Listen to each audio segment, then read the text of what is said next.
Boker Tov, Shabbat Shalom. Avec l'aide de Dieu, on va répéter une sikha du Rabbi sur la paracha de la semaine, parachat Nasso.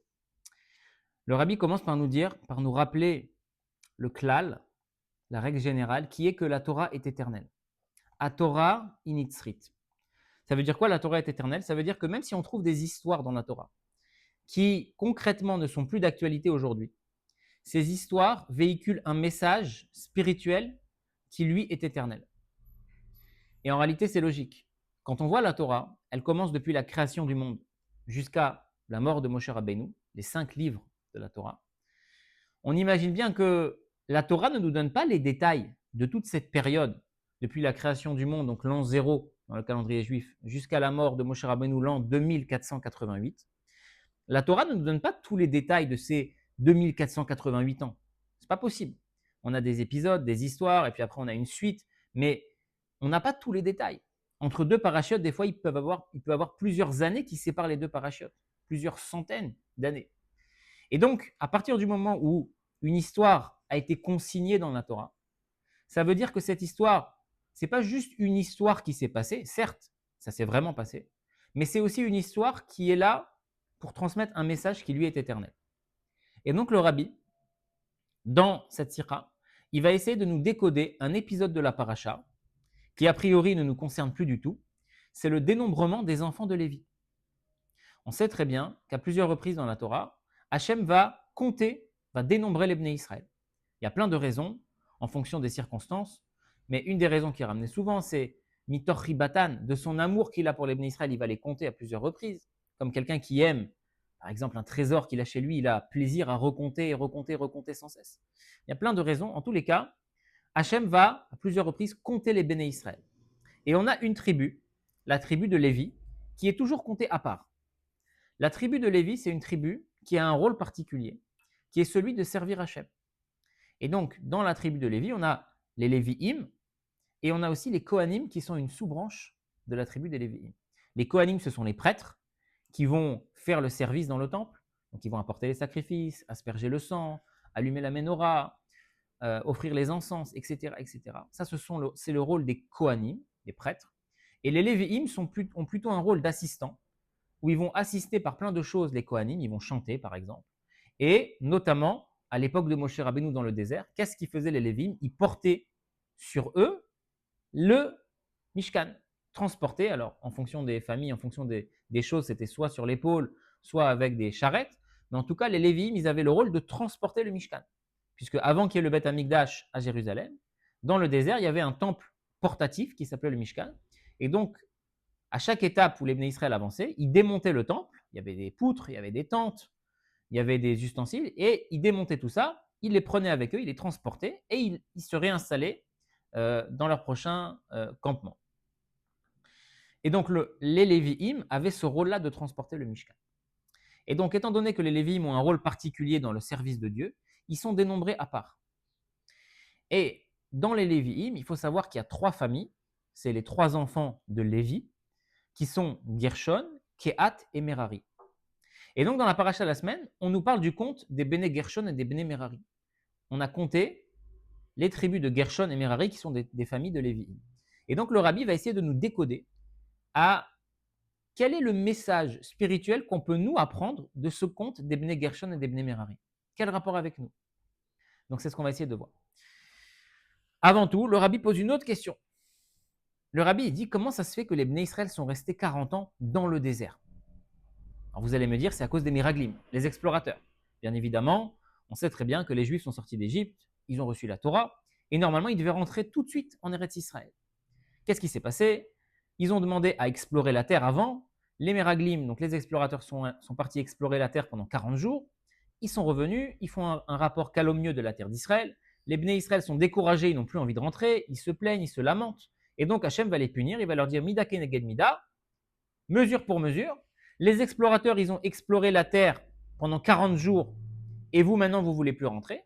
Alors moi, je vous fais un décret que pendant 40 ans, pour vous punir des 40 jours d'exploration, pendant 40 ans, vous allez rester en dehors de la terre d'Israël, vous ne rentrerez pas en Israël pendant 40 ans.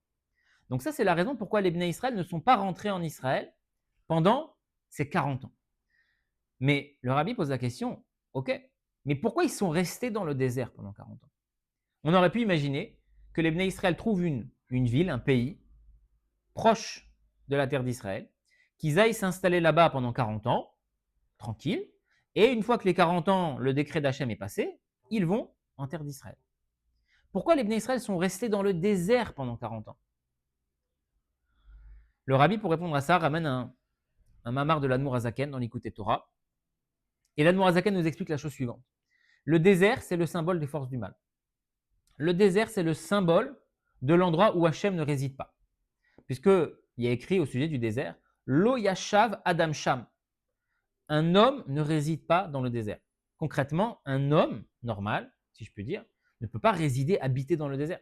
C'est une terre qui est aride, c'est une terre qui ne fait pas pousser de végétation, c'est une terre dangereuse, etc., etc. Donc, a priori, le désert, c'est un endroit où il y a écrit Lo Yashav Adam Sham. L'homme ne réside pas là-bas.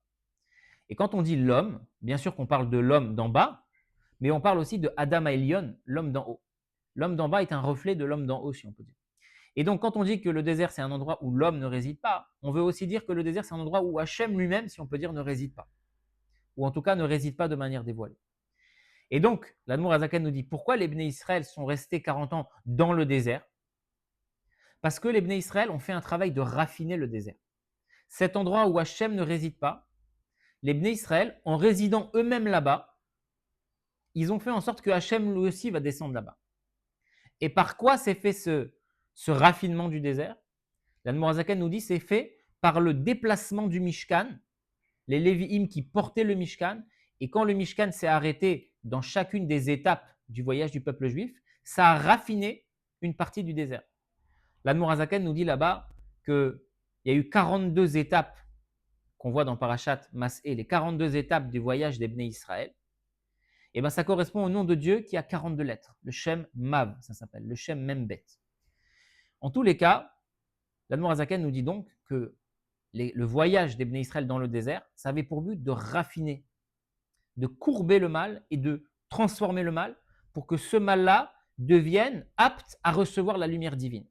Et l'Admour Azaken nous dit que ça, c'est une préparation à la fin des temps, quand Mashiach viendra, qu'en voyageant dans le désert avec le Mishkan, les Bnei Israël ont commencé à préparer le monde, même le monde le plus grossier, la partie la plus grossière du monde, le désert. Même cet endroit-là, il est maintenant apte à recevoir la divinité, si bien que quand Mashiach viendra, il y a écrit qu'on verra Hachem dans chaque parcelle du monde. Il n'y aura plus d'obstacle au dévoilement divin, même dans les choses les plus grossières, parce que ce travail, il a été amorcé par les Bnei Israël dans le désert. Ok. Et donc, les Lévi'im qui portent le Mishkan sont le symbole de ce raffinement qui a été fait du mal. Et donc maintenant, le rabbi nous donne l'enseignement pour nous. Le rabbi dit comme ça. Des fois, quand quelqu'un il va regarder autour de lui, il va voir que son environnement, l'environnement dans lequel il évolue, c'est comparable à un désert. On a dit c'est quoi un désert? Lo yashav adam sham. L'homme ne réside pas là-bas. Hachem n'est pas là. Et quand quelqu'un il va faire le point sur son entourage, il va se dire waouh, je suis dans un environnement, dans un entourage où Dieu ne réside pas. Je ne suis pas forcément en contact avec des gens qui pratiquent Torah et Mitzvot. Et même ceux qui pratiquent Torah et Mitzvot, ils ne font pas forcément les choses parfaitement. Parce que comme il y a écrit qu'il n'y a pas Are en tzadik baaretz asher ya'aseh tov velo yacheta. Il n'y a pas un tzadik sur terre qui fait que du bien et qui ne faute jamais. Donc je suis dans un environnement comparable à un désert. Soit les gens ils font rien, ils pratiquent pas la Torah et les Mitzvot, ou soit les gens ils font mais c'est pas forcément parfait. Et moi je me retrouve là. Alors qu'est-ce que je pourrais être tenté de faire? Je me retrouve dans un désert. Je me retrouve dans un endroit où il n'y a pas Dieu. Je pourrais être tenté de m'enfuir. Je vais partir de ce désert et je vais aller m'installer dans une belle ville. Le rabbi te dit non. Si tu es dans cet endroit, sache que ce n'est pas un hasard. Le rabbi dit même chas v'shalom. Lo bemikre chas v'shalom. Tu ne te trouves pas là-bas par hasard, mais tu te trouves là pour faire un travail. À l'image des Bnei Israël et en particulier des Bnei Lévi qui portaient le Mishkan dans le désert et qui par ça ont raffiné le désert. Toi aussi, si tu te trouves dans un désert avec un environnement, des fréquentations qui sont comparables au désert, sache que tu n'es pas là-bas par hasard et que tu es là-bas pour raffiner, pour faire un travail. Et à l'image des Lévi'im et des Bnei Israël qui ne se sont pas enfuis du désert, ils sont restés 40 ans. Toi aussi, tu ne dois pas t'enfuir de ton environnement, de ta sviva, de ton entourage, et tu dois au contraire être poël, tu dois les influencer. Le rabbi dans la note, il dit, a priori, on a l'impression que ça contredit ce que dit le Rambam. Le Rambam, il dit quoi dans Ilchot Deot, un Rambam qui est très connu. Le Rambam, il dit comme ça, Derer briato shel adam liot nimshach. C'est la nature de l'homme d'être influencé par son entourage. Et donc, si l'homme, dit le Rambam, reste dans une ville ou dans un entourage où il y a des Rechaim, alors qu'est-ce qui va se passer? Petit à petit, il va être influencé par leurs mœurs et leurs actions. Et donc, petit à petit, il va arriver à une situation où Noeg kemin ag hache amedina. Il va en arriver à se comporter comme les gens se comportent dans ce pays-là. Et donc, le Rambam, il dit, les fichach, de ce fait, il faut que l'homme ne reste jamais dans un entourage de Rechaim. Le Rambam, il dit, si quelqu'un il est dans un entourage donc de gens qui ne sont pas fréquentables, il faut qu'il s'en aille, il faut qu'il aille dans un autre endroit. Et le Rambam, il dit même, s'il trouve aucun endroit où aller, parce que tous les endroits qu'il connaît, c'est des endroits où les gens sont peu fréquentables, le Rambam, il dit, il doit même aller dans une grotte, il doit aller s'isoler, se cacher, pour ne pas être influencé par ces gens-là. Donc le rabbi dit a priori, ce qu'on vient de dire, c'est une contradiction sur le Rambam. Le rabbi te dit quand tu es dans un désert, quand tu es dans un endroit où les gens ne sont pas forcément comme il faut que tu restes pour les transformer. Et le Rambam te dit au contraire, non. Comme tu es influencé, la nature de l'homme, c'est d'être influençable. Alors si tu es dans un endroit où les gens ne sont pas comme il faut, tu dois t'enfuir. Le rabbi, il dit, en réalité, quand on lit le Rambam, il dit quoi justement? Il dit, comme c'est la nature de l'homme d'être influençable, et donc il risque de se comporter comme les gens de la ville, alors le Rambam dit, les fichach, de ce fait, puisqu'il est influençable, et puis puisqu'il risque d'être attiré et de se comporter comme les autres, alors qu'il s'en aille. Le rabbi dit ça, la halakha du Rambam, elle s'applique pour quelqu'un qui est influençable et quelqu'un qui se comporte comme les autres. Mais le rabbi dit au contraire, si maintenant la personne qui va là-bas, qui est là-bas, si lui, il prend la résolution avec toute sa force, que c'est lui qui va influencer les autres et qui va les modifier positivement, alors là, il n'y a pas le problème du Rambam. Sous-entendu, le rabbi dit, le Rambam, quand il dit qu'il faut s'enfuir d'un endroit qui n'est pas bon, il parle de quelqu'un qui est influençable et qui risque de se comporter comme les autres. À ce moment-là, si lui, il est receveur de leur mauvais comportement, alors là, effectivement, il faut qu'il s'en aille. Mais le rabbi dit, si c'est l'inverse, si celui qui part, il ne se dit pas, je pars pour résider là-bas et puis on verra. Il se dit, je pars ou alors je suis là parce que j'ai une mission et c'est moi qui vais influencer les autres et pas eux qui vont m'influencer. Alors là, il peut et il doit rester. Parce que lui, il ne sera pas attiré par leurs mauvaises mœurs, mais c'est lui qui va au contraire les faire revenir vers le bien. Et comme il ramène cette sentence de nos sages, Abba et Ta'er, celui qui va se purifier, mais ça y est, inoto, on l'aide. Et l'Admorazaken, comment il comprend ça? Il a écrit, l'Admorazaken, il explique Abba et Ta'er acherim, mais ça y est, inoto. Celui qui va purifier des autres, alors on l'aide. Ça veut dire que quand quelqu'un, il a une bonne résolution, il a toutes ses forces, il a pris sur lui qu'il est dans un endroit négatif, mais qu'il n'est pas là par hasard, il n'est pas là pour se faire influencer, mais il est là au contraire pour lui-même influencer les autres. À ce moment-là, il y a une aide spéciale divine qui va y arriver. Et ça, en réalité, c'est tout le concept des shluchim. Comment les émissaires du rabbi peuvent être en Afrique, en Asie, dans des pays plus improbables les uns que les autres, et ils arrivent à tenir.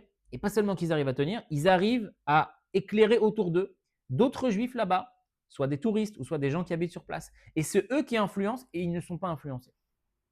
Donc le rabbi nous dit, quand le Rambam nous dit de s'enfuir, c'est quelqu'un qui est faible ou qui est là-bas sans but précis.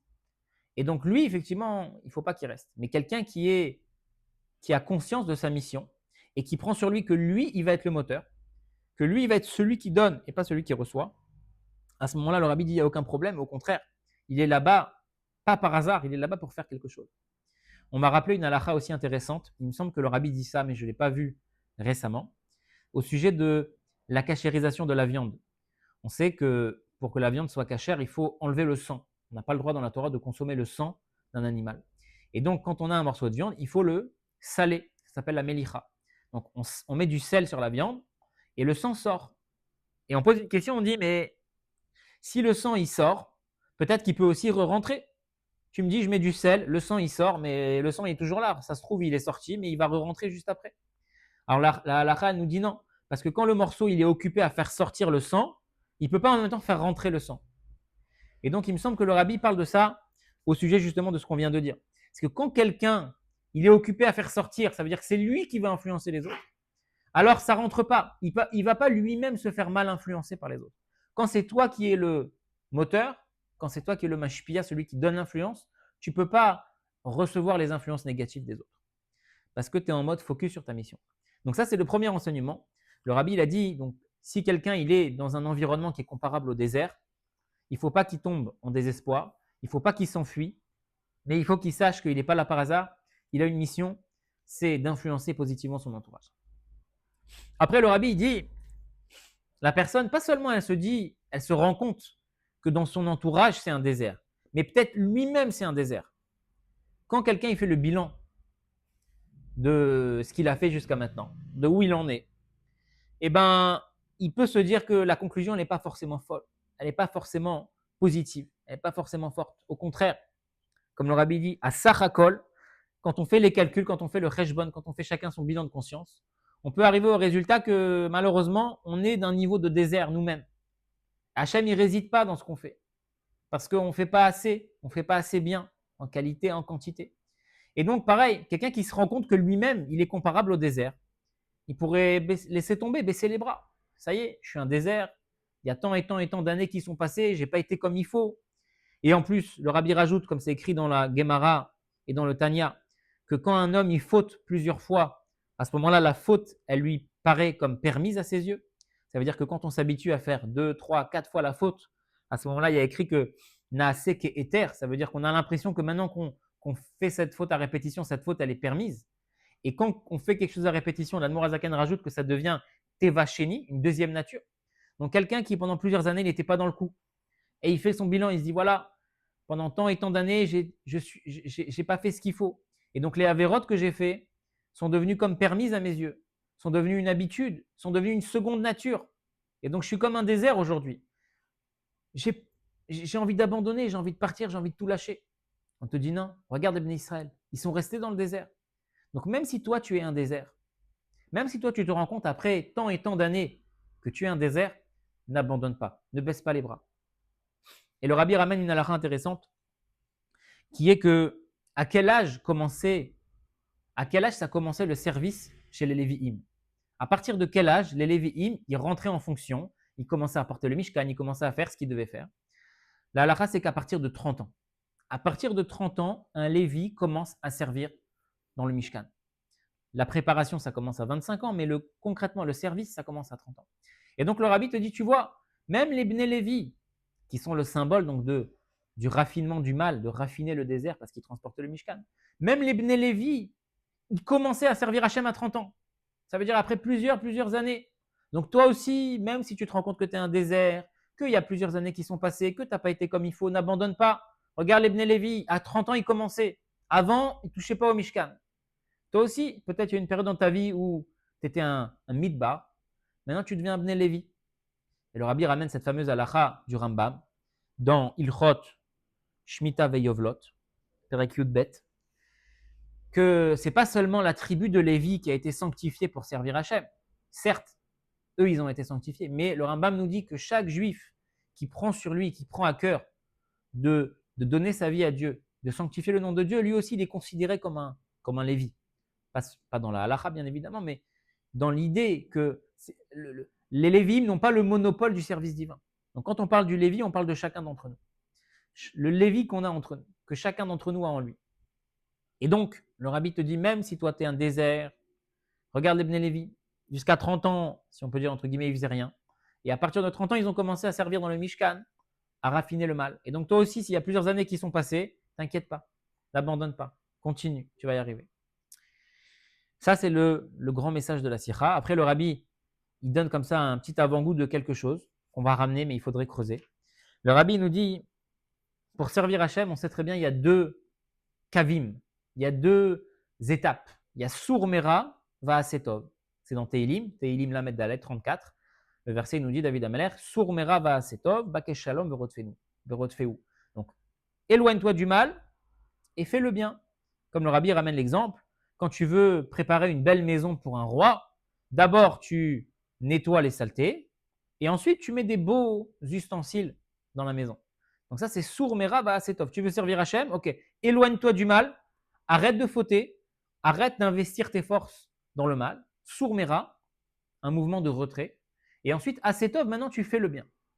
Entre parenthèses, dans d'autres sikhot, le rabbi dit que dans notre génération, même si c'est vrai que l'ordre habituel, c'est s'éloigner du mal et faire le bien, dans notre génération, des fois, on peut aussi commencer par faire le bien.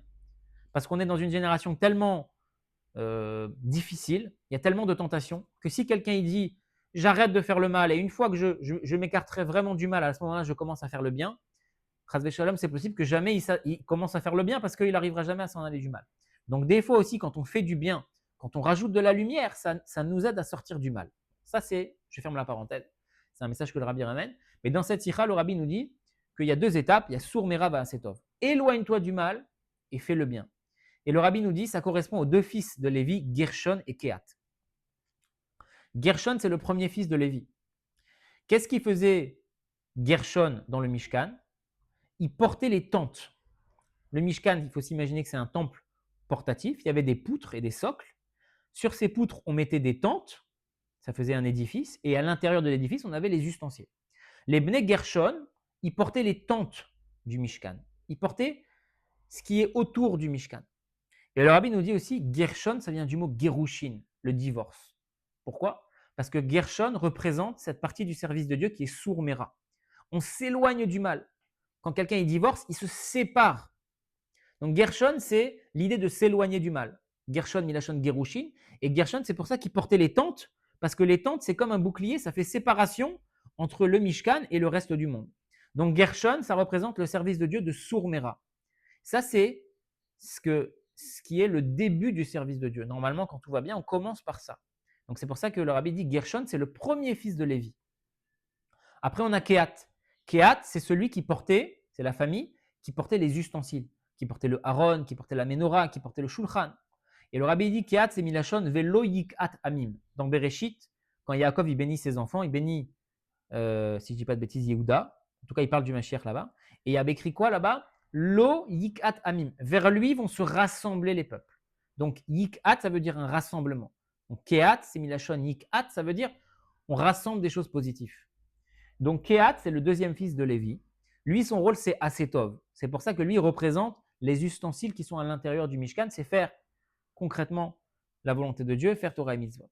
Donc le rabbi nous dit, ces deux étapes-là, pour réussir à se sanctifier, à faire une demeure pour Dieu ici-bas, à transformer le désert, à l'image des Bnei Lévi, c'est Sour Meraba Asetov, c'est les Bnei Gershon qui portaient les tentes, et Bnei Kehat qui portaient les ustensiles. Et il faudrait voir là-bas, comme j'ai dit, parce que là, c'est très Bekit Sour. Dans l'Admour Azaken, dans l'Ikouté Torah, il parle aussi de chaque rôle, du rôle de chacune des trois tribus de Lévi, Gershon, Kehat, Merari. Et l'Admour Azaken, il fait un lien avec la tfila, avec les passages de la tfila, avec l'amour, avec la crainte, etc. Donc, Bezrat Hashem, Blineder, j'espère qu'on aura l'occasion d'y revenir. En tout cas, le message, il est clair. Il ne faut pas avoir peur quand on est dans le désert. Il y a un travail à faire là-bas. On n'est pas là par hasard. Et Bezrat Hashem, qu'on puisse ramener très très vite notre juste Mashiach et monter tous ensemble à Yerushalayim à Kodesh dans le troisième Beth Amikdash. Lechaim, Lechaim, Shabbos.